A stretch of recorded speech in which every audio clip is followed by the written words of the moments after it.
Hello and welcome to All the Things. I am Monique Duson. I'm Krista Bontrager. This is the show where we talk about all the things related to God, life, and the Bible. Yes.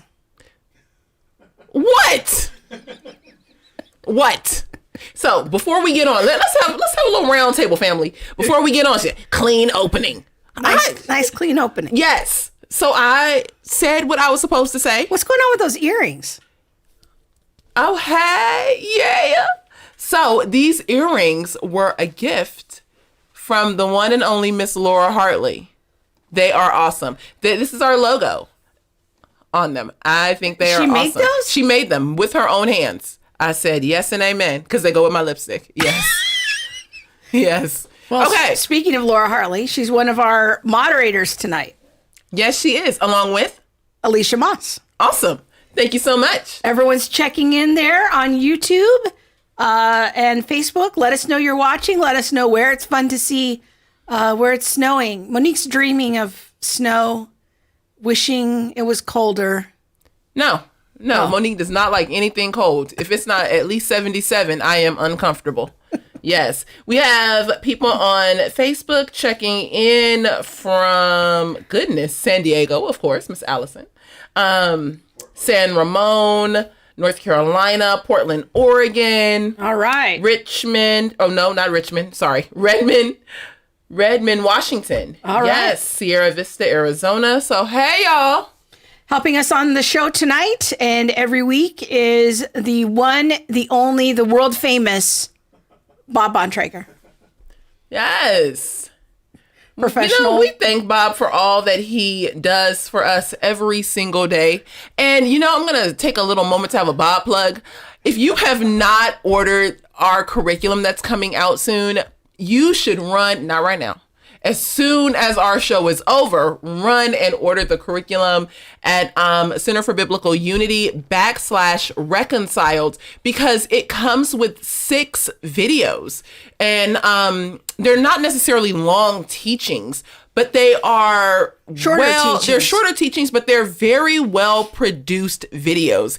And Bob has done all of the work on the videos, and I'm so excited. Initially, he had AJ, a volunteer, come for the first day, but like all of the editing, putting things together, making sure I don't look crazy, that's all Bob. Yes.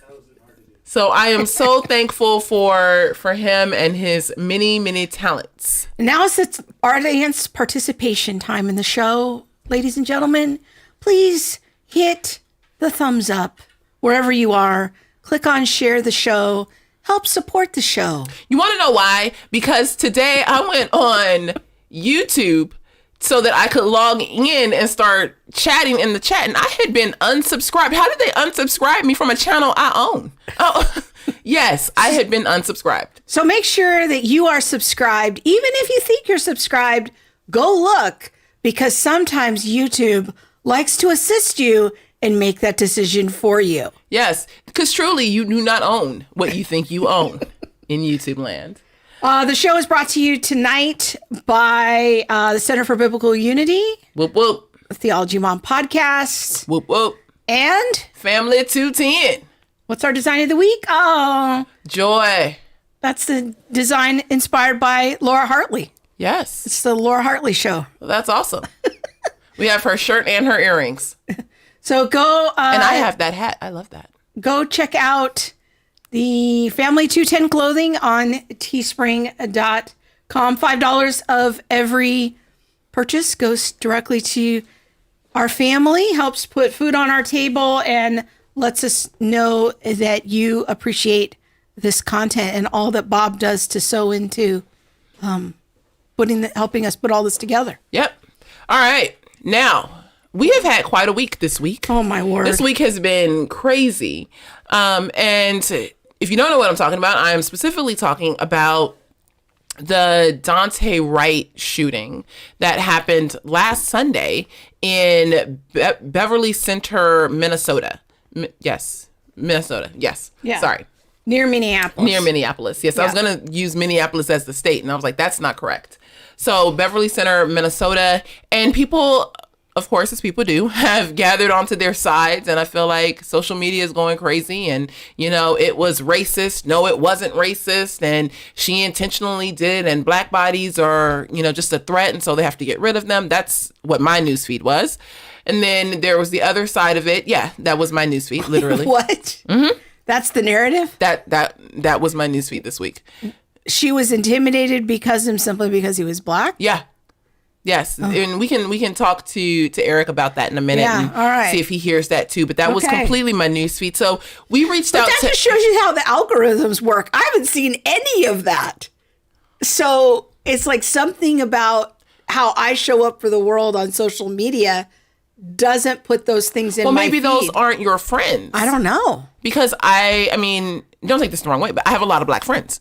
You know what I mean? Don't take this the wrong way. But I have a lot of black friends, and my black friends are like, they lean this way just because of my history. Yeah. And so I just think that it wouldn't matter what the algorithm was necessarily, as long as I'm seeing my friends. But even my news sources and stuff, I'm just not seeing I wasn't hearing that from news sources. I was just hearing this from like my friend group. That's what my friend group. Well, it's good to know. And it's obviously what we want to say at the beginning of the conversation is just what a tragedy this is and how sad the whole thing is on every side. Oh my gosh, there's so much sadness. It's just a horrible, sad situation. So we asked our friend Eric Muldrow from Code Red Conversations to come back and kind of help us think this through. He did a couple of videos this week that we found helpful, and we thought it would be great to have a Christian brother on the show to come help us process some of this. Yes, and if you haven't seen those videos, you can check them out on YouTube at Code Red Conversations.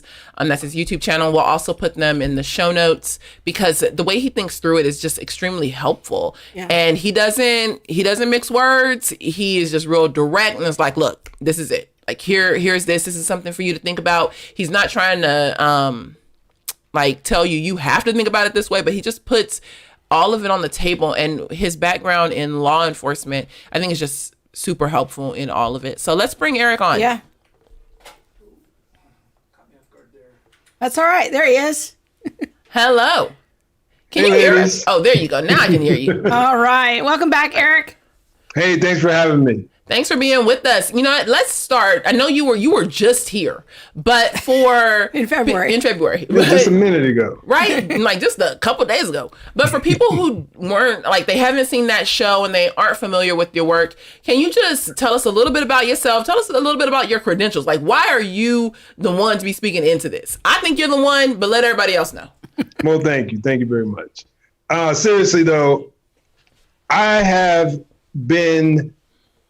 was passionate about law enforcement since I was a little kid, but to get further into the present, after getting out of the Army in 92, I started working for Westville Correctional Center, which was at that time a maximum security prison, right outside of about 40 miles outside of Gary, Indiana, and about an hour outside of Chicago. I worked there for 3.5, almost 4 years, and that was an experience in and of itself. It really cut my teeth on how to deal with people who have the criminal mindset. And I learned a ton of information, and I grew a lot as a human being, as a law enforcement officer. Fast forward to 1996, I hired on with the Las Vegas Metropolitan Police Department as a corrections officer, where I worked for 10 years. I worked the court transport scene. I worked in gang intelligence. In 2006, I transferred out to the patrol side of the house for Las Vegas Metropolitan Police. And during that period, I was a terrorism liaison officer. I was a defensive tactics instructor. I was a firearms instructor. I was an active shooter response instructor. And I just took a serious passion for helping other officers become better, improve in their skills.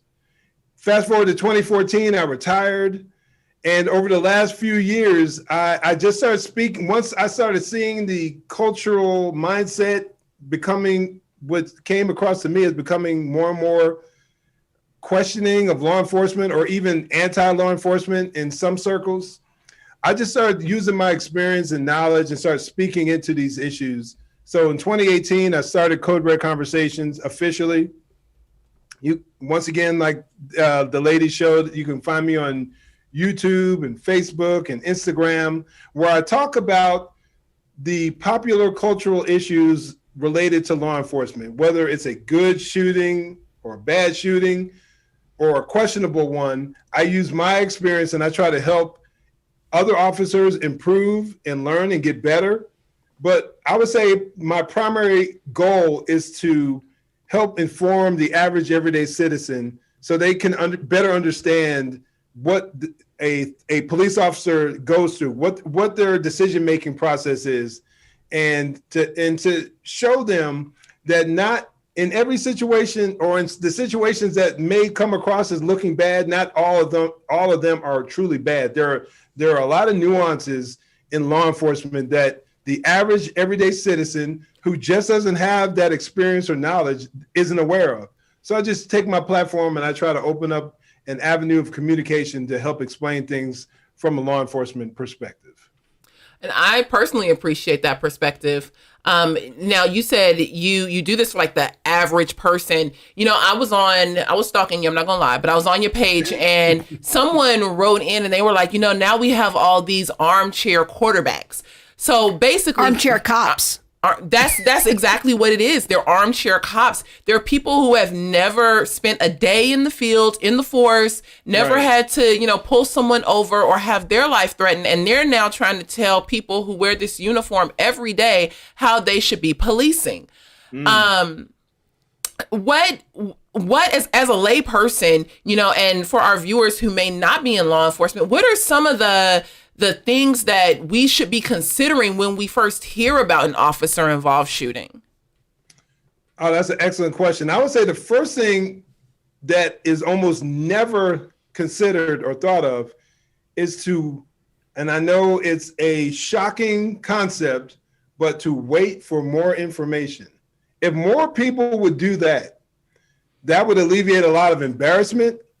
And it would help us come across as people who are actually seeking answers, because sadly, a lot of people just want to talk about these issues from their perspective without any goal or desire to really find out what happened. Oftentimes, people just want to push their narrative, push their perspective. And I've been caught up in it before. There have been times where I rushed to judgment. But then as more information came out, I was like, man, oh man, that was a lot. That changes. This little bit of information definitely changes my perspective. So I would just ask that people would, I'm not saying it's necessarily in every encounter wrong to challenge a police officer's actions. But when you start getting into more technical issues, when it comes to decision-making, like rapid decision-making, split-second decisions, when you have the luxury of sitting back on your couch, flipping through your smartphone, sipping a soda, it's worlds apart from being in Chicago, for instance, at 2:30 in the morning when you're responding to a shots fired call. And then you're in a foot pursuit with a individual who just shot at a car. And then you turn around and you have to make a quick choice, a quick decision.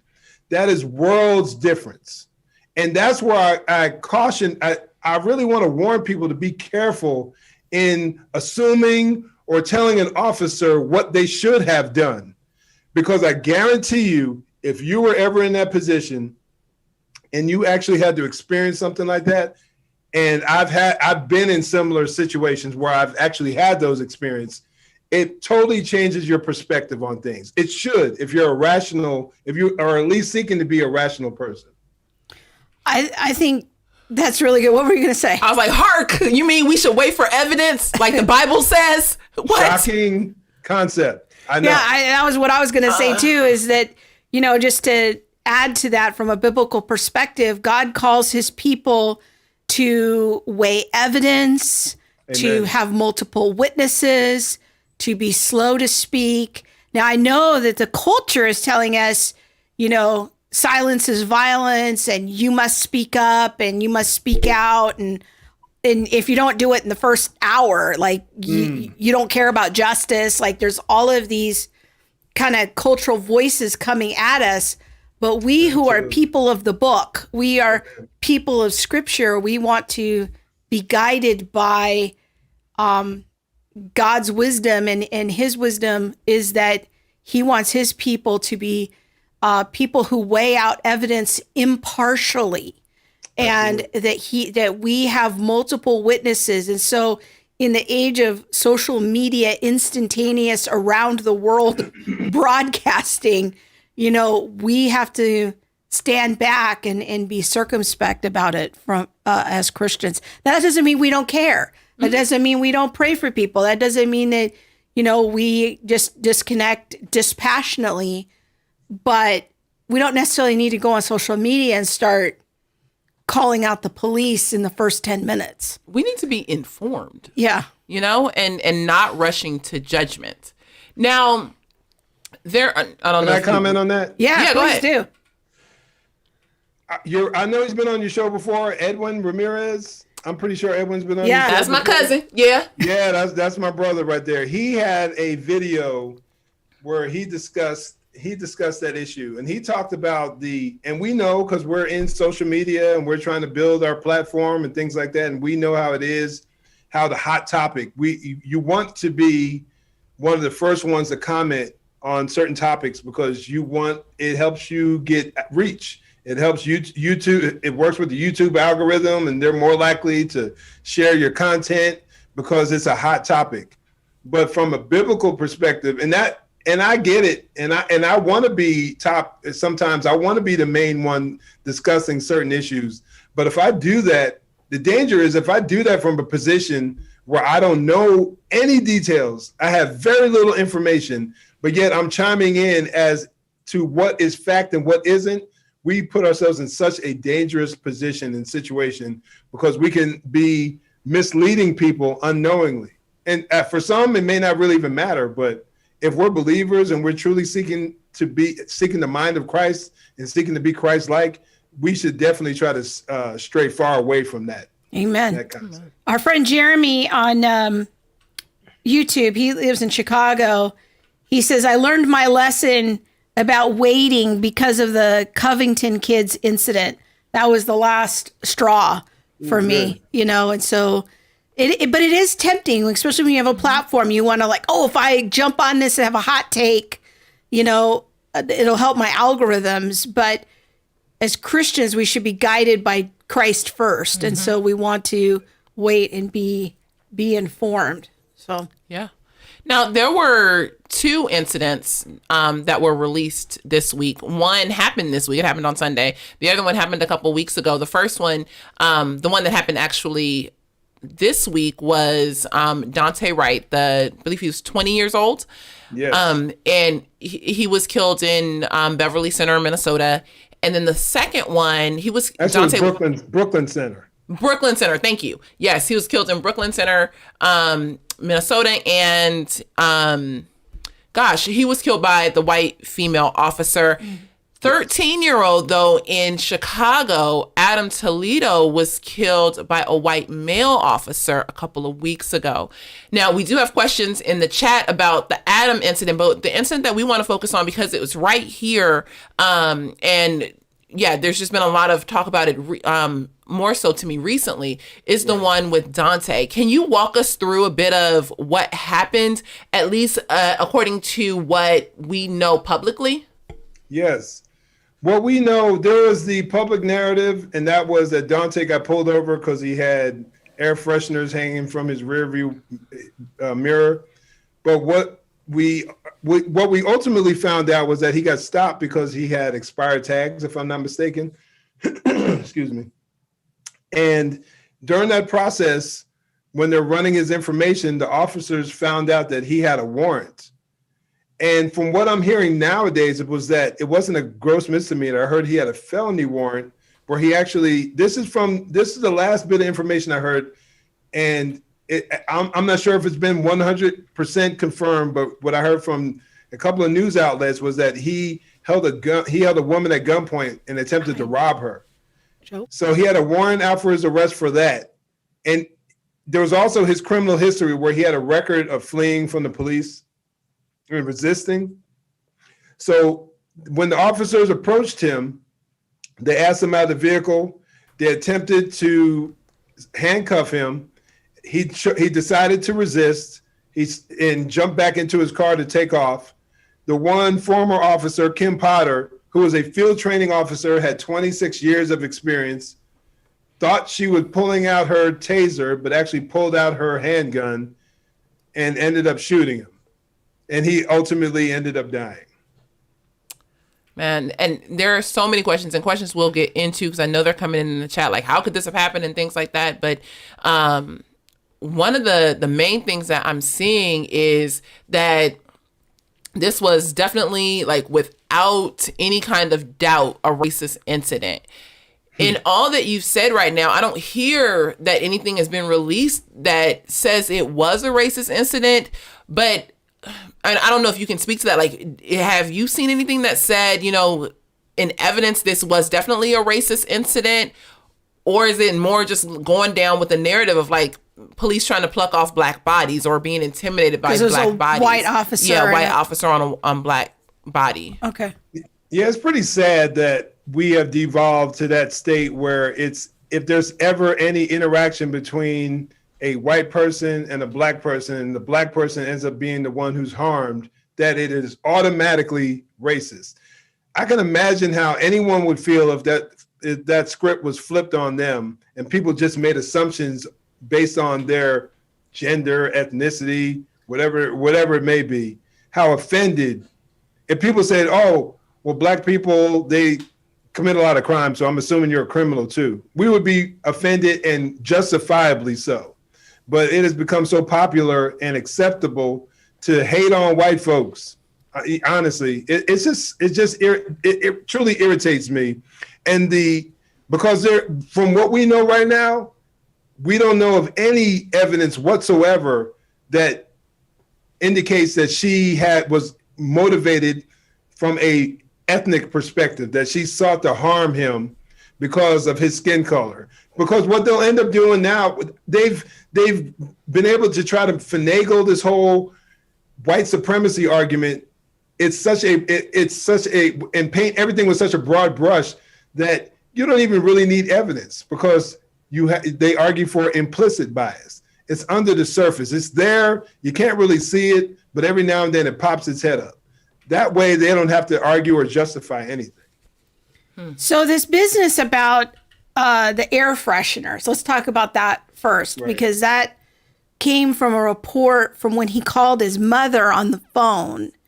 And it appears that I watched an interview with the parents. Mm-hmm. So he called the mother on the phone after he had been pulled over. And she asked him, well, what's going on? And he said, they pulled me over because of my air fresheners hanging from the rearview mirror. Now, does that sound credible to you as a law enforcement officer? Are you going to pull someone over for air fresheners? Now, would I do it? No. But in some jurisdictions, there can be an air freshener that could be so large to where it serves as an actual obstruction to the window, and it limits the view of the driver. So in some instances, that could be a legitimate reason to stop people. Okay. However, from what I heard from the chief of police, he said primarily it was because he was pulled over. When he gave the interview, I think it was the next day or the day after, he said he was stopped because of his tags, expired tags. So another conflicting report that I've heard is about this business about the warrants, that he had these warrants. Now, I've read some conflicting reports that there was some clerical error where he was supposed to make a Zoom court appearance, but the notification went to the wrong address, and so then he missed court, and it seems unjustified that he would have this warrant because he never got the notice to go to court. So have you researched that question at all, or is there any validity to that claim? No, this is the first time I'm hearing anything about that there was a clerical error. But you still have to ask the question, put me in that situation. If I get stopped by the police and they tell me that I have a warrant out for my arrest and I don't feel it's justified, I might argue, I might fuss about it and be asking all the questions in the world. But the last thing I'm going to do is try to get back in my car and run and take off from the police. That's not even going to enter into my mind, because I don't want to open up the opportunity, the avenue for any harm to come my way, for them to shoot me or tackle me or beat me up. I'm going to be going along, fussing, angry the whole way, asking a ton of questions. But there's no way in the world am I going to try to run because I felt as if the warrant was unjustified. Mm. So for you, one of the critical mistakes, I think there was a few mistakes, was that he decided to try to flee. And I watched the body cam footage from the officer whose firearm that she discharged her firearm and shot him. It is very clear that he was trying to escape. He was trying to get away from them and drive off. And so that was one of the difficult the whole thing happened in just a few seconds. Yeah. And, when you're under duress like that, it's, you could sit back and think about it like, oh, I wish I had done this or I wish I had done that. But when you're under duress, sometimes you just do things and you don't think about it. But that incident of him trying to get away then is what led to escalating the force. It is my understanding. I would say that the incident where she shot him, grabbed the wrong tool, the wrong device to try to subdue him, that's just crazy. That's horrific in every way. And no one here, and I can definitely say I'm not attempting to try to minimize that or blow that off or act like it's irrelevant. But when you get down to brass tacks, when you get down to the core of all things, this whole thing was facilitated and the ball got rolling based on the fact that he made a specific decision. He made a choice, and that choice ended up escalating the entire use of force and opened up the door for her to screw up and end up shooting him. We have to, and it really breaks my heart how we have almost abandoned any civility these days. A criminal can do almost whatever they want to do. And if an officer is involved and they end up shooting, hurting, harming the suspect, then it is 100% the officer's fault. We're hitting new lows these days. No one on who are out to merely make Daunte out to be innocent. No one that's out to make him to be the total victim here is even willing to engage in a conversation about his responsibility. That is something that's not even discussed. And it just really blows my mind. But I really know that for a lot of people out there, not everyone, there is a true agenda at the core of it all. They want a certain mindset because they're seeking to initiate certain changes in our society. At least that's my point. That's my perspective. But I know that's a whole different argument. I think like one of the things that I'm hearing is, there was a tweet this week by that intellectual in Hollywood, Chelsea Handler, of Bob's got it here. why would any person of color ever comply? I mean, your issue with this young man is that he didn't comply with an officer when there's a 50-50 chance of getting accidentally shot. Oh my goodness. And so, we had you on the show. Cut to Eric. I'm sorry.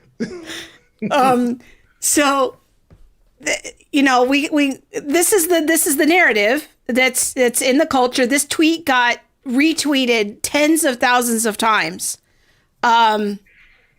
So, I'm just want to help people have some perspective on this narrative of, how to make sense of this. That is probably one of the dumbest things I've seen all week. And I've been interacting with these topics all week, so I've seen a lot of dumb things. But this is totally baseless. There's zero... She's a talk show host. She knows things. Right.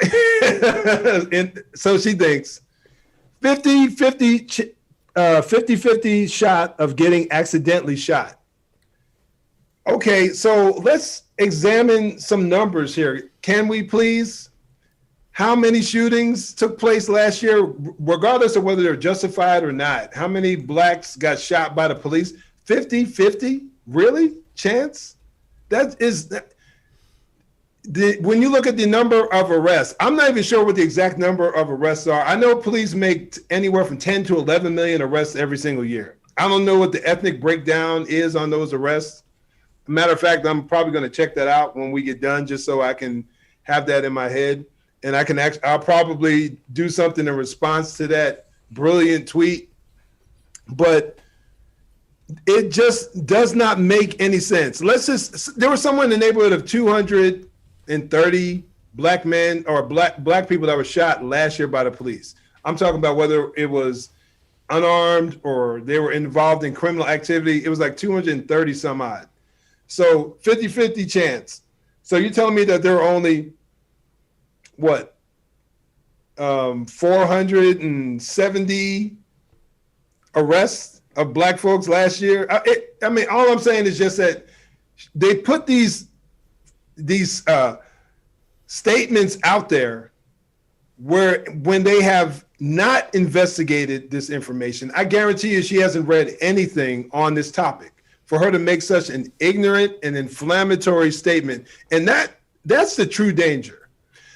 People who have these large platforms, they got the blue checks on their social media accounts, they can get away with saying the dumbest things, but yet they're looked upon as being brilliant because they're comedians or because they're great athletes or because they can sing well.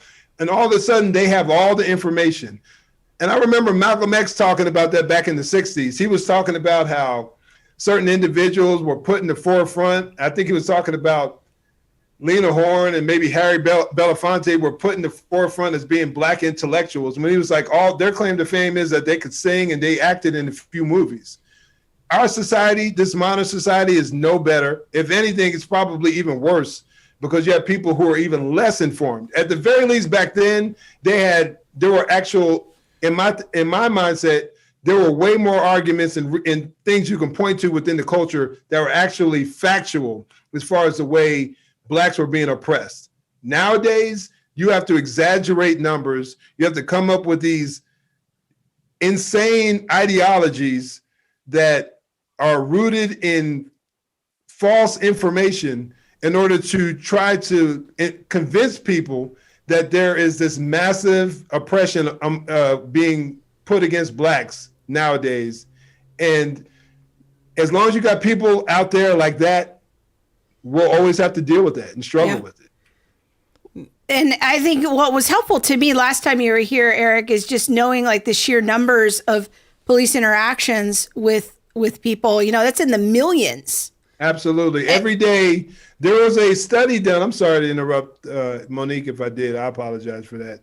But it was Kristen, so sorry. I'm sorry. I thought you were going to say something. Sorry. But there was a study done in 2008, 2009, where they took information from 3 major cities and 3 smaller cities as far as the number of calls for service by the police. So they were able to factor in after a year, each citizen was responsible or received somewhere in the neighborhood of like 0.6 calls for service. So they extrapolated the information out to where they were able to say that they estimate that on a national level, the police conduct somewhere in the neighborhood of 180 million calls for service each year. And then if you couple in self-initiated stops by law enforcement officers, vehicle stops, as well as when the average citizen walking down the street reaches out for an officer, asks for help out in the public. So you can then easily more than double that number. So they took that study, they took that information, and they were able to estimate, and they estimated that police make somewhere in the neighborhood of over 375 million contacts with the public every single year.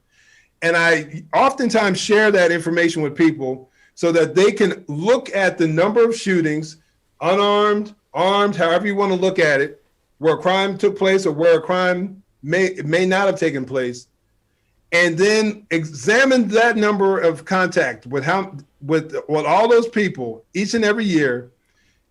The number of shootings that takes place is incredibly small in comparison to that. Cops are out there. The vast majority of officers are making good, solid, legal, lawful police stops. They're interacting with the public. They're polite. They're courteous. They're going on with their business. And yet we never hear about it. Never hear about it. So they have to push in our faces all the bad ones. So we see it all the time. And then it goes on. They talk about it for days, weeks, months on end. The trial takes place. They talk about it for a few more months. The anniversary comes around. They talk about it again. That's where we are now. And I'm telling you, it is being used to manipulate people in our culture, in particularly Black folks. It's fairly toxic, I think. Yeah. Extremely. All right. Before we go on, I want to get to some questions. Yeah. Philip has a question on Facebook, and he says, I'm interested if you saw an issue with how the training was happening. Were there new officers handling the arrest? Were the new officers handling the arrest well, where she then felt pressure to rescue the situation and made a bad choice? I would say that anytime you're involved in an arrest and you see someone resisting, you are expected to intervene. Okay. That's just how it is. If an officer is involved, is seeking to take someone into custody, and you're there and you're not doing anything, you have no other responsibility, and you're just sitting back and the guy is fighting or pulling away and he gets in his car and you don't help, that's not the officer you want on your side. So clearly she wanted to help, wanted to intervene, because the guy did manage to get away from the other officer. But somewhere in the midst of all that, she just had I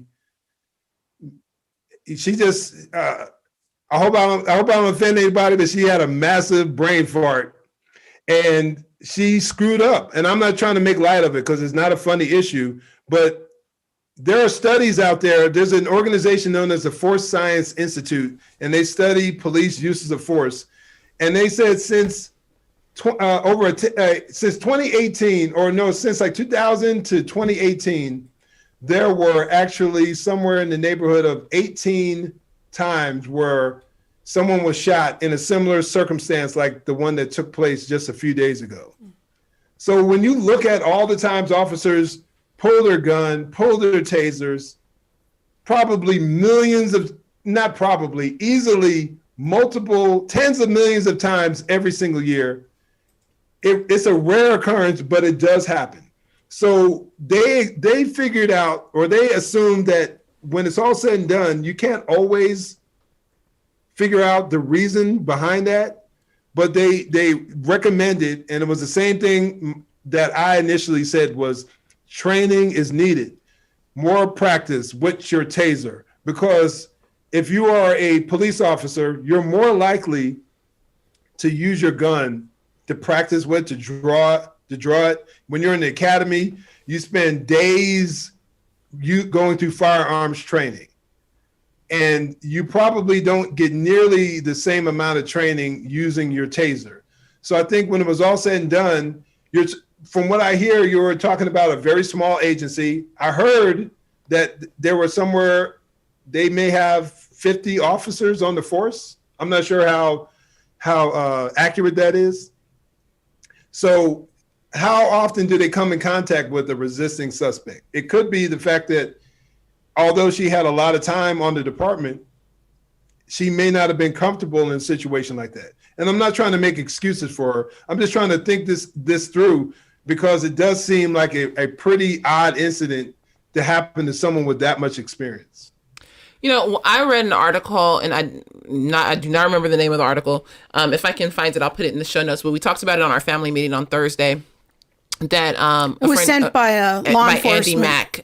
That's his handle on Facebook. He's in law enforcement. He's a police officer on the East Coast, and he sent this article, and it was really well put together, and it talked about slips and how when you can be caught off guard or feeling like extremely threatened, then when I'm doing everything that I know I should do, but I'm going to go for what may feel most right, even though in my brain and in my mind, like I'm thinking I'm going for my taser. And because she yelled out, taser, taser, but she went for what was probably more right. It was just a slip. And so I don't know, like to me, it made sense in the whole, when I consider things like fight or flight, or, you know, like who's going to get home, or, you know, self-protection and all that. Like, it makes sense to me that, you know, I need to get home. Like I always say, like, if anybody's getting home, I'm going to get home. But then you look at the level of responsibility and authority she's given. And on one hand, or on the other hand, it's kind of like, but she's paid to not have a slip. But then, very true. You know, and it's hard to weigh those things out, where it's like, you know, yeah, she's paid not to have these slips, and she's paid to be calm and to remember, you know, where your gun is versus where your taser is. And yes, she's still human and put in a very threatening situation where, you know, she doesn't know, like, yeah, she's assuming, and this is my own interpretation, not saying that this was, you know, her thing, but to me, she could have been thinking like, well, you know, is he getting in his car to drive away, or is he getting in his car to get a gun? You know, who is the other passenger in the car? There's so many other things that we don't think about, and things that the brain goes through when you're trying to defend yourself. Yeah, that Slips article, that Slips comment sounds similar to the article I was speaking of. It's called I looked it up real quick. I put it in the chat. It's called Unintended. Yeah. A theory of taser and weapon confusion. Yeah, that's it. That's it. I would say this much. Yeah, and I definitely recommend anyone out there read that article. It's got a lot of good information. It really makes you think. I would say this, though, when it comes down to her, her thought process, she said taser, taser. If she thought he might have been getting ready to use the vehicle and run them over, then you're definitely justified. If that's the dynamic, if that's the way things were playing out, then I don't think she would have tried to use her taser in a situation like that. I think she would have purposefully went for her gun. But she really, you can hear how she responded. She's like cusses, and then she's like, I shot him. Because I think she pauses after she shoots. It's almost like she looks at her hand to see, like, what happened? Like, what just happened? Like, she pauses, she looks at her hands. Like, she thought she really shot the taser, and then it took a second for it to register. Oh, absolutely. That was my firearm. Another thing that Andy mentioned, he hit me offline, and he was like, you know, I and Andy, I know you're watching, so you can correct me if I'm wrong, but that to him, it was like, well, I think she was kind of going for the taser because and you can answer this, you're trained to continuously shoot. Like, you shoot until the target stops. Yes. Right? So but a taser would only be shot once? Yeah, you shoot to stop the threat. Taser shoots once, hit or miss. If it works, good. If not, you have to reload and put another cartridge in.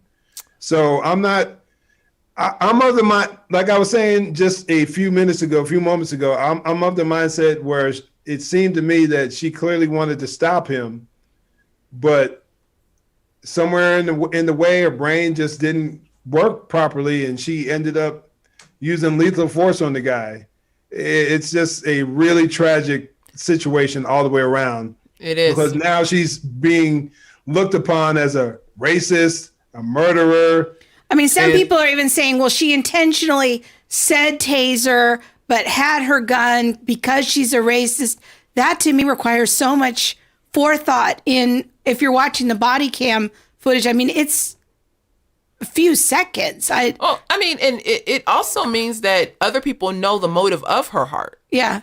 But that's kind of the narrative that I've seen. So. Yeah, you got a bunch of Jesuses out there, I guess, like knowing what's in people's heart, at least in their own mind. It's crazy. So now she resigned and has now been arrested and arraigned. Yes. My understanding is that she's being arraigned on like second-degree manslaughter, which I looked up in the Minnesota Penal Code, what that means. And so it's maximum sentence of 10 years or I think $10,000 or something, fine or both. So I know that many people are saying this is murder. Maybe you can just kind of outline for us the difference between murder and manslaughter and why prosecutors aren't going for murder one. I think murder has to often, and every state has some variances. So I can't speak deeply into Minnesota's laws. But what I can say is when it comes to murder, it has to be some willful intent to do harm with malice, maliciously. Whereas manslaughter could be something where it's more of like involuntary, more unintentional, but it brings about the death of someone else. So I think those are some of the simple, if I can just sum it up simply to try to be more broad so it can cut across different interpretations by different states, I would say that malice and intent make the primary differences between the two. Okay, very good. And I think we have a comment here that somebody said that they put a fence around her house and had to get guards. I don't know if that's true or not, but I mean, that kind of reminds me of a point I wanted to bring up, which is the laws in the Bible, in the Old Testament, of the cities of refuge, of which is an interesting biblical parallel to the situation. And those were a provision that God had in his law when there was an accidental death. So one of the examples that's in scripture is you're chopping wood and your axe head flies off and kills someone. That's an accidental death. That's one scenario. And back then, like, the family could come for you. The family members of the dead, the person who's killed, can come for that person. And to prevent another unjust killing, God established these 6 cities of refuge where people could run and hide from the vigilante family members until they could present the evidence and get a fair trial. And they had to convince the priest who lived in the city of refuge, because that's where many of the Levitical priests lived, because they didn't inherit land under the Mosaic law. So they would live in the cities of refuge, and they would also act as judges, and they would hear the evidence. But the whole idea of it was that you could live out your life in the city of refuge if your case was found to be an accident, to be an accidental death. And then you could live there in safety until the head priest died.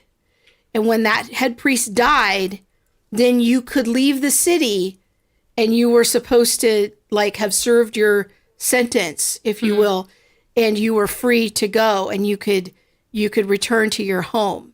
But you didn't know how long that priest was going to live, if he's in his 80s or his 40s.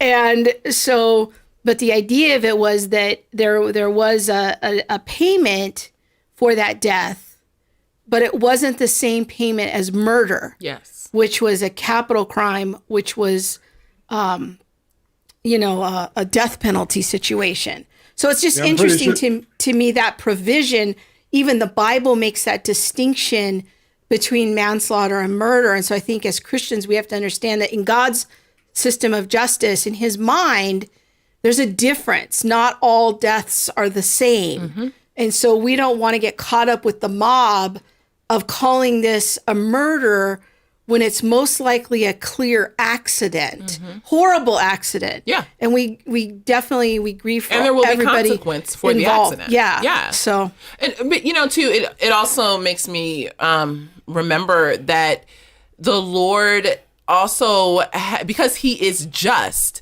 there is also justice for the offender.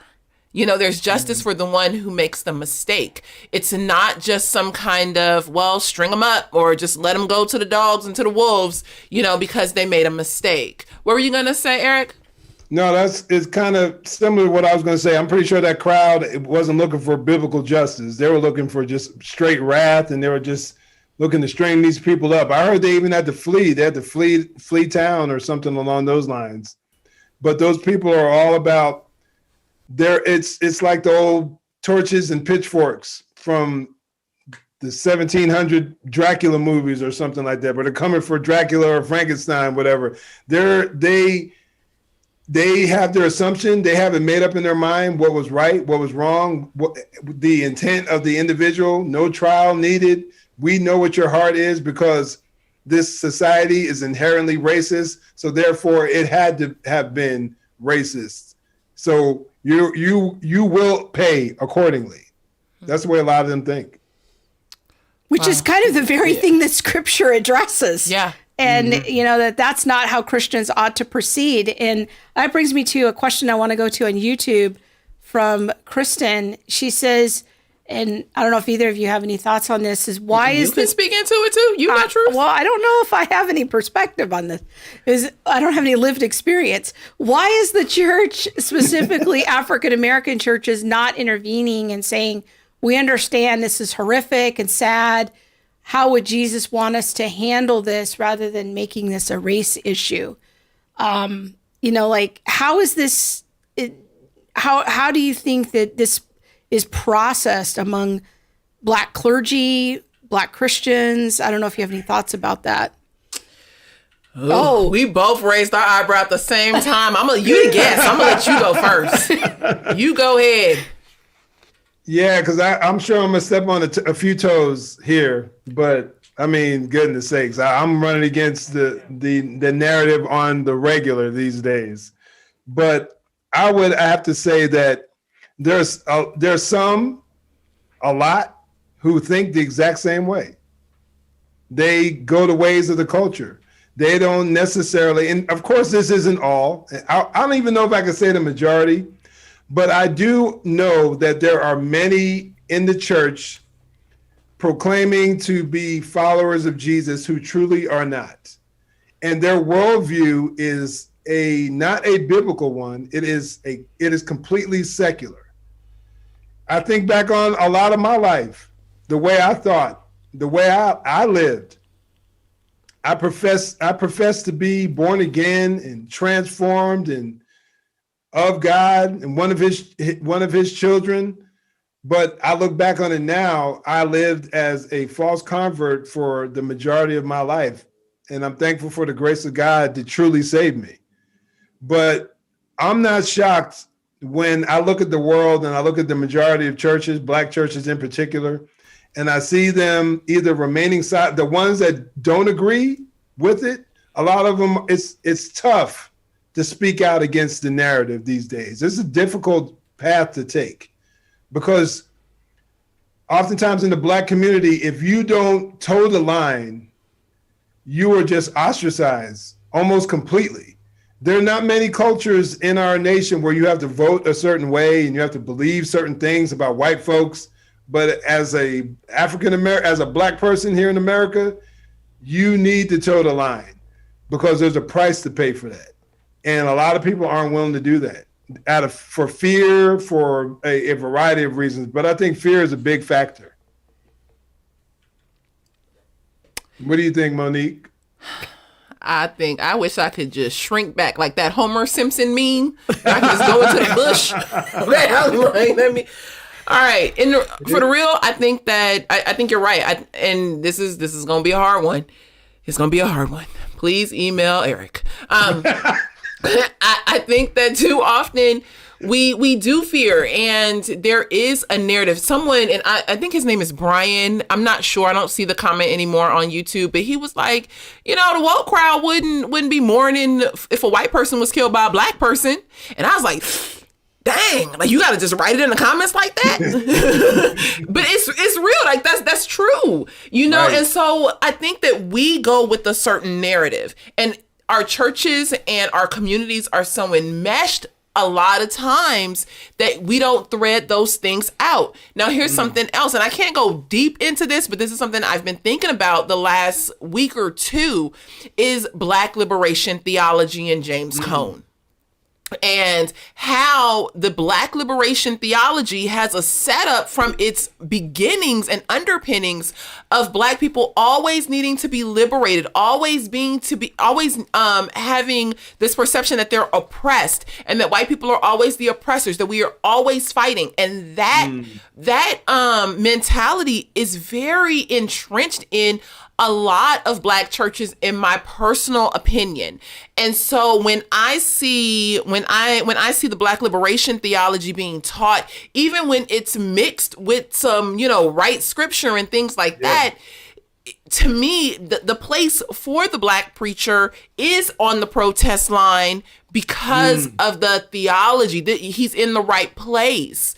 And so I don't know. That's kind of where my mind is with why we don't see or hear more Black preachers. I have not. And I mean, there's one guy, he's in North Carolina. What's his name? Woodson. Bishop Woodson. Bishop Woodson. He is the only Black pastor that I have heard since I've been home from South Africa for 3 years, talk about the nonsense that's happening in Black and brown communities.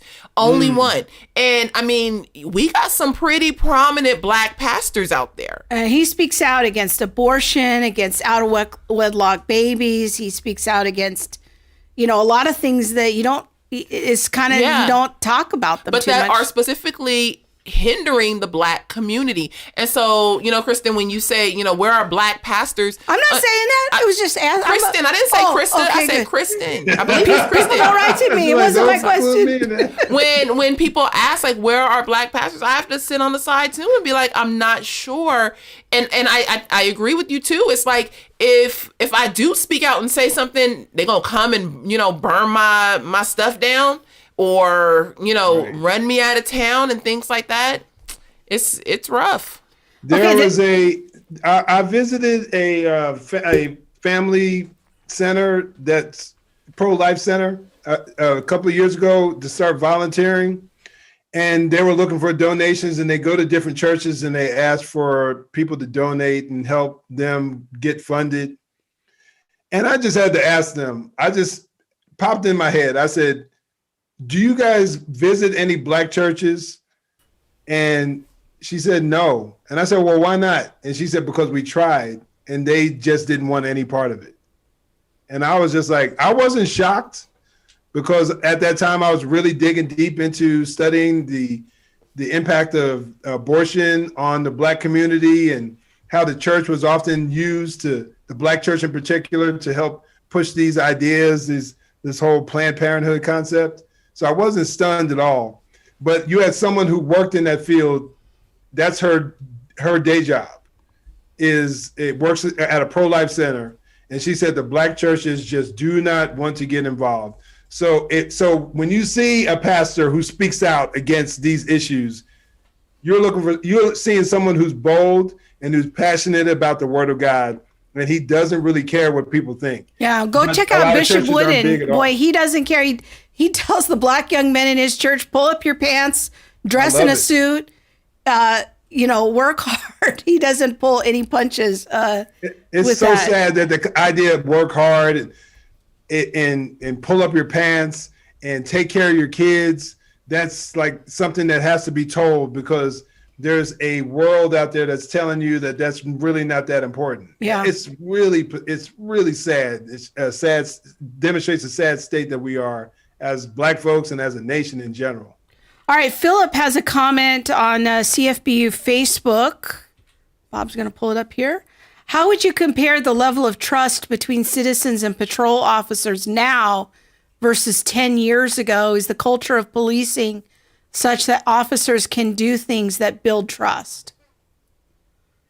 Let me answer the part that, as far as what they can do to build trust. I think that there's always that element. I honestly believe, this is my honest opinion, that if you go to the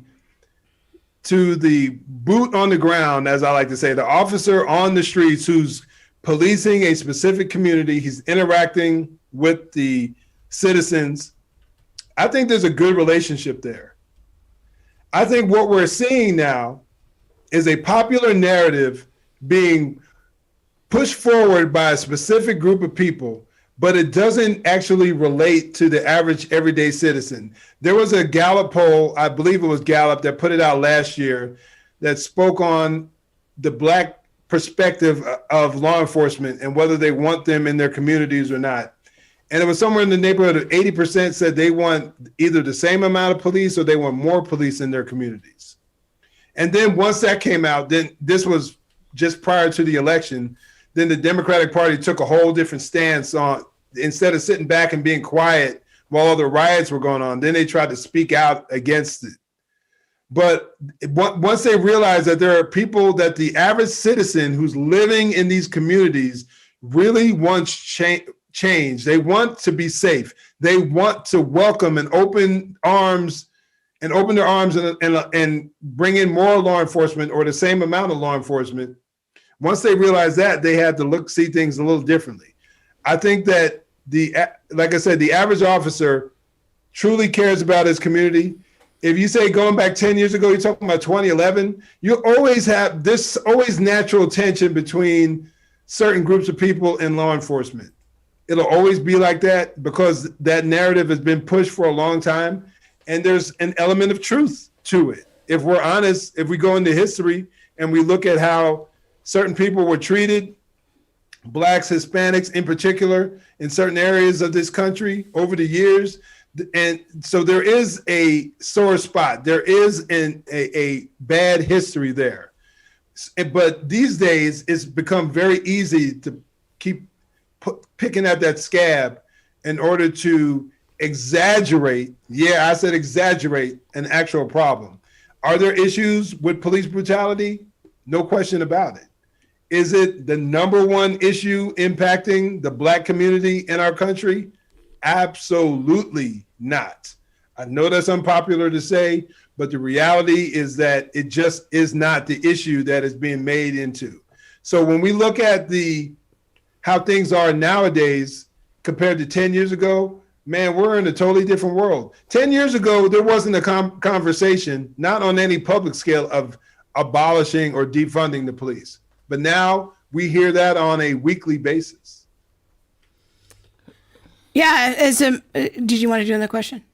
No, go ahead. I think we got them all. People were saying Uncle Vody and my Uncle Virgil Walker, like they're also speaking out about it. They definitely are. I actually probably just misspoke. I meant like you're not like you're a pastor without a platform. Yeah. You're like normal, just, I'm in my normal storefront and you know what I mean? Yeah.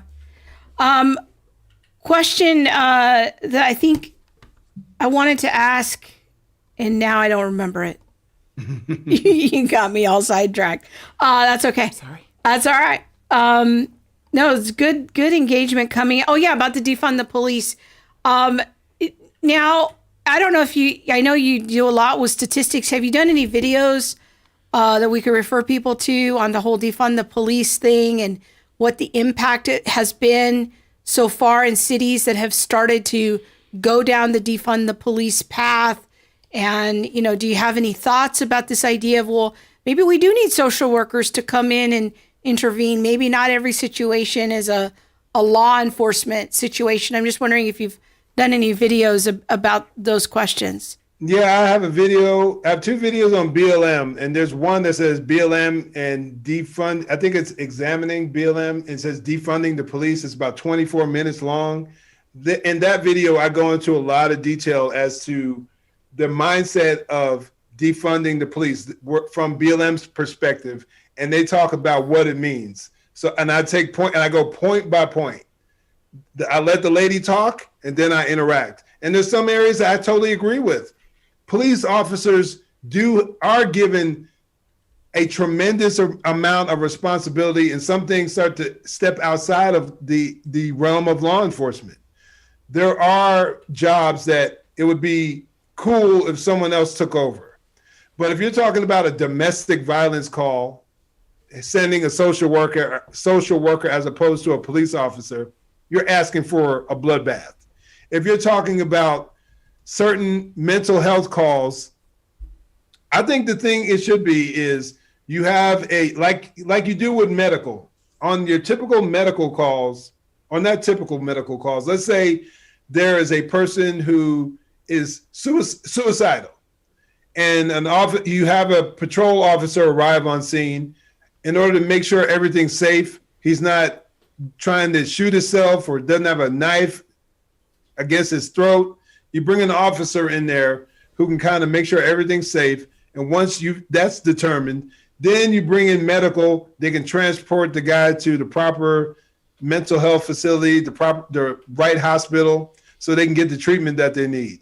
I think in certain situations where you're dealing with someone who's potentially violent, potentially dangerous, or a situation that is historically dangerous, the idea of just sending in an unarmed social worker with a clipboard asking a series of questions, you are really opening the door for someone to get hurt. And as soon as the first social worker gets killed, the whole thing's going to go out the window. They've already had one killed. As a former social service worker, you can send me in because I got these hands. Don't play no games with me. I ain't the one. No, you look so deadly over there, Monique. Right? It's gonna be so bad. I know. You've called 911 a few times in your day. I've had to call 911 a few times. But there was a social worker killed. She was stabbed. She was stabbed to death. Oh dang. And no social service people that I know want to go in there and, do all that. When we go in to remove children and stuff like that, like we have a police escort. I'm not trying to go up and take nobody. Can you imagine? Let me just come up in here and take Emily and Abby. And you would kill me. You know what I mean? So no.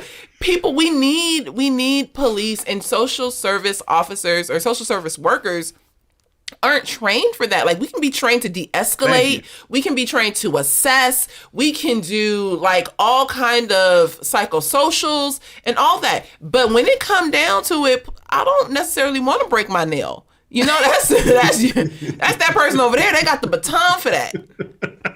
The body armor, the gear, the taser, whatever. We're prepared for that. The whole job, all the training we received, however long your academy is, 5 months, 6 months. Mine was 6 months plus another 20 weeks of field training when I went out to the streets. So by the time I was on my own, I was real confident in how to be a cop. Yeah. By the time I was on my own, I was very prepared. Not to mention all the preparation I did just throughout the course of my life, being a soldier, being into martial arts, working out. I was ready. I felt very confident to do the job. If you went to college and you learned how different forms of mental health treatment and counseling, and you have zero ability to deal with a conflict, physical conflict, you are asking for problems. And I haven't heard any social worker, like you said, the social workers I know, the psychologists I know, they ain't looking to go out there and deal with these people. Not like that. Not on their own. No, I mean, it's bad enough. I didn't had to rough up a kid. I remember having a fight with a kid and because you're trained to restrain. You're working in a group home? Yeah. Oh, me. I've had quite a few. But you're trained to restrain. You got to watch your face. But, but that's a whole thing all by itself. It's I can't just wild out on some child. You have to do all the things proper, decent, and in order. And so, I can't imagine how now doing that with a grown man. I worked in a lot of group homes that were probably level 12, level 14 with girls who were my size. What do you mean by that, level 12 and 14? Age? No, it's the severity of behavior. Okay, and so group homes go up. The more behaviors you're likely to see will go up. And so I have worked in like locked facilities and things like that, but it's been, I feel like if a woman come to me, I think I can hold my own. But I mean, if a man 6'2", 6'3", on drugs, trying to defend his family, mentally ill. Like, there's so many issues that people don't understand that I think that cops go through just daily, And so, no, please don't send in the social service people. Please don't. Please don't. There was a shooting in Sacramento a few months ago. I did a video on this where there was a police officer. There were two cops who arrived on the scene of a lady who was taking her two kids, and she was going from house to house asking people for help. Someone finally called the police. The officers arrived. She pulled out her knife. She's standing there holding her kids, pulls out her knife. They're trying to talk her down. They're trying to calm her down, trying to get her to comply. But she's still standing there with her knife. The second officer tries to tase her. The taser misses. She starts running after him, ready to stab him. The other officer ended up shooting her. I watched the news report where they talked about it. They didn't show the fact that she ran after him with a knife until the very end of the video. I'm talking about the last 10 seconds. They showed, it was like a 2-minute video, but there was one lady there who was arguing, see, these are the types of calls where police officers shouldn't be on. This should just be a call where a mental health worker shows up. I'm like, how in the world are you going to justify sending somebody into a situation like that? What if at first she didn't have a knife. It wasn't visible. It was in her pocket.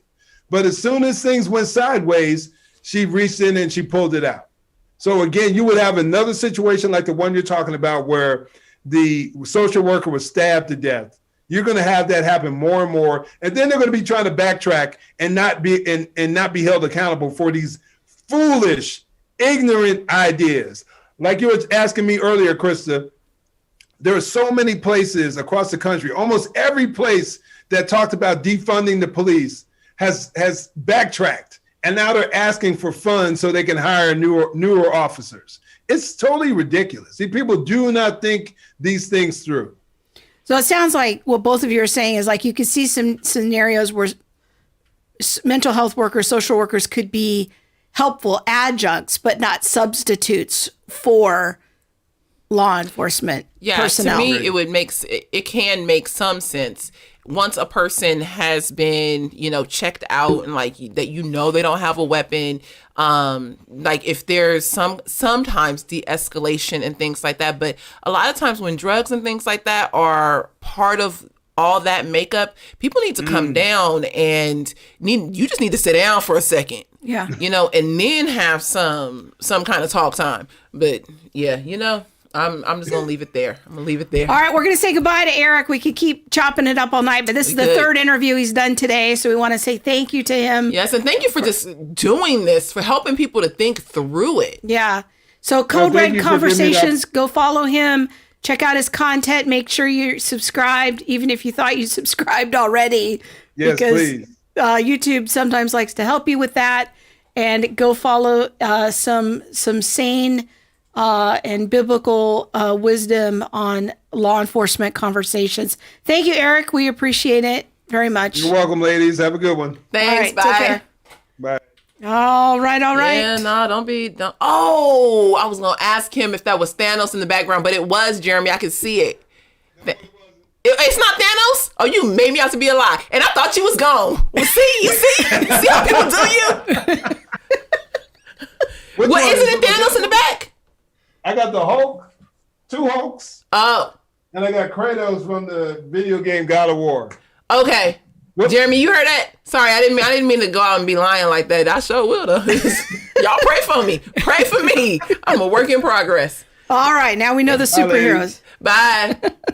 Yeah, no, don't send in the social service people. As someone who has been stabbed, like I got into a fight. I remember I got into a fight and I got stabbed. I ain't volunteering for that no more. I'm not gonna volunteer for that no more. And I don't think that people who are crying and calling out for sending in social service people, they not social service people. Well, I can see it as a helpful backup or an adjunct to law enforcement. I can see. But we can't defund the police and send in a social service officer. I feel like that's the professor who like, you know what? I did some statistical research and we need to send in. Are you suggesting it's sort of like an ivory tower academic idea that's not in the real world? It's not, because what you gonna do? Like what they're gonna start sending your social workers back home left and right. Just left and right. No, we need to. Can we go back to the drawing board and think that through a little bit? All right. So are we going to talk about this superhero thing? What superhero thing? I don't know. Whatever it was you guys were talking about in the car. Jeremy wants us to talk about. Jeremy said we was going to have a family meeting on that. Okay, so I don't have to. We don't have. I am not going to. I don't know nothing about superheroes. No, but we will talk about. I don't know if anybody's following the Falcon and the Winter Soldier. If you are, we might have. I will commit, Jeremy, to a family meeting on Thursday. It's not this Thursday. We are not 2 here. weeks. Yeah, 2 weeks. Ooh, that means I might not be able to see it on Friday. I don't know. We'll get some time, because this show, The Falcon and the Winter Soldier, has kind of a narrative to me that is very white oppressive. And you just have to kind of follow the plot and the lines and things like that. But it's definitely going down against white people. And yeah, I need to think about it. We had a long discussion about it in the car today. And so... Eric says he jumped on Falcon and Winter Soldier is terrible. That show last night was a mess. I was like, what is this? Why are we here for so long? Anyway, that is not what we are talking about right now. Ready to go to the next thing? Is the tweet of the week.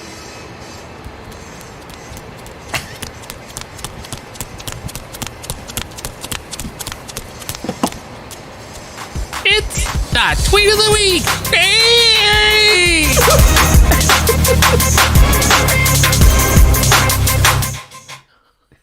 I should probably explain.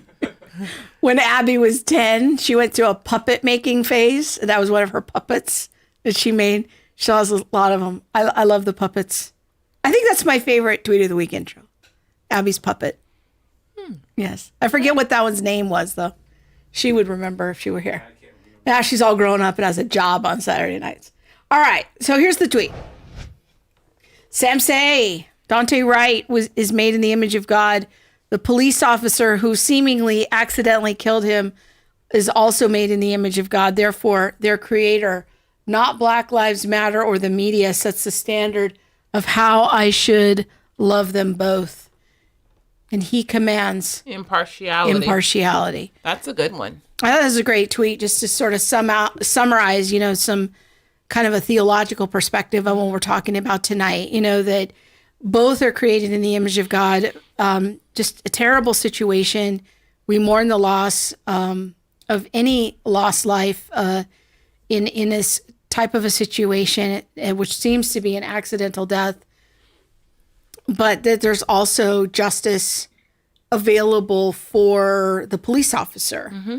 Or there should be. There should be. I feel like people were surrounding our house and they had to put a fence up, so people were trying to. But that's the very scenario that the Bible is trying to address, if that's true. So, God's standard of justice, it's going to get more and more clear as our culture gets further and further from God's standard of justice. I think it's going to become more clear to people, like the Christian way. I hope so. Is this, Christians don't rush to judgment. Christians wait for evidence. Christians rely on 2 or 3 witnesses. Christians don't follow the mob. Christians don't engage in partiality of favoring the victim over the person, the victimizer, that there is justice for that person too. There's justice and protection for them. This just in. Oh my gosh. Y'all pray for me. What you mean this just in? Girl, it's only us. I was remembering that Facts of Life episode we watched last night. Go ahead. Excuse us. Excuse us. Does anyone remember the Facts of Life? All right. So we have got, I guess that's the end of my tweet. Did you have any comments about it before I go on to the next thing? No. You got no response? No. Amen. Thoughts? Just amen. Amen. Okay. Yes. Amen. Good. Go follow Sam Say. All right. One final thing is on Facebook last night, I opened up registration on a class that Monique and I are going to be teaching. It starts very soon, and it's a theology of race and ethnicity class. It's going to be 11 weeks, and it's a class. It's not a book group, live stream. Yeah, it's a class. Yeah. So there's a little textbook to read. We'll be meeting every week on Zoom and talking about, What's the link? Go on Theology Mom, click on events. Click on events. Eric talking about he used to have a crush on Tootie. Stop it. That's one of our favorite shows as a family. So anyways, so it's an 11-week class. We've got a ton of great guest speakers. They're going to come be a part of the class. We're going to be covering kind of a theology, a biblical survey of what does the Bible say about race and ethnicity, but also getting into a lot of current topics, practical ministry applications in the local church. How do we think about interracial families, children, transracial adoption? How can we have more cross-cultural appreciation? Yeah. So there'll be some good discussions there. We're going to read John Perkins' book, One Blood, as the foundational textbook. So you can go on events. I don't see anything that says events. It's not on my site. It's on my Facebook page. Oh. Okay. This is my fault because I didn't send him the link ahead of time. All right. Well, then I Yeah. won't have anything. I'll put it on We'll put it in the chat. show notes. and the chat. So, all right. So if you want to go check out the class, you can do that. Again, just go under events and you can go on the Center for Biblical Unity page or on the Theology Mom page and get signed up. Now I only have a link to it in YouTube. Okay, great. And I only have we only have 35 slots unless Monique talks me into something else. I personally think that we should open it up to at least 50 people. So that would be my little heart's cry, but we'll see. We'll see what Okay. happens with the first 35. all right, we'll see what happens. Okay, that's it for tonight. That's it. You guys have a good week. Have a blessed week. Stay close to Jesus. Right.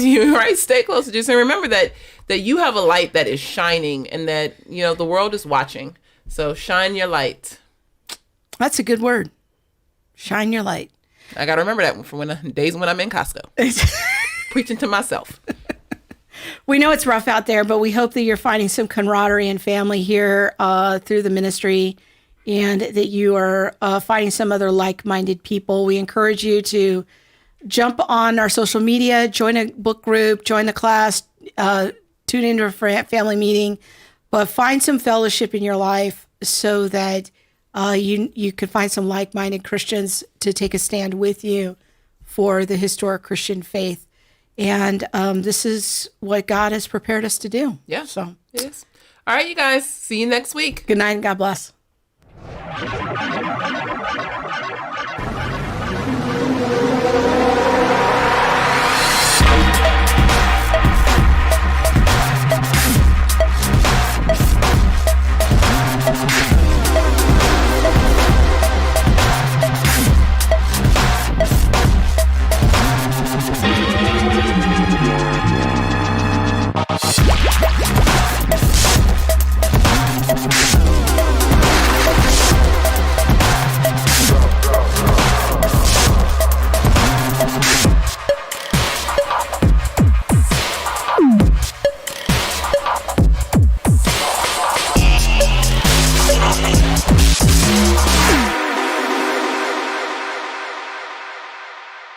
There's nothing left.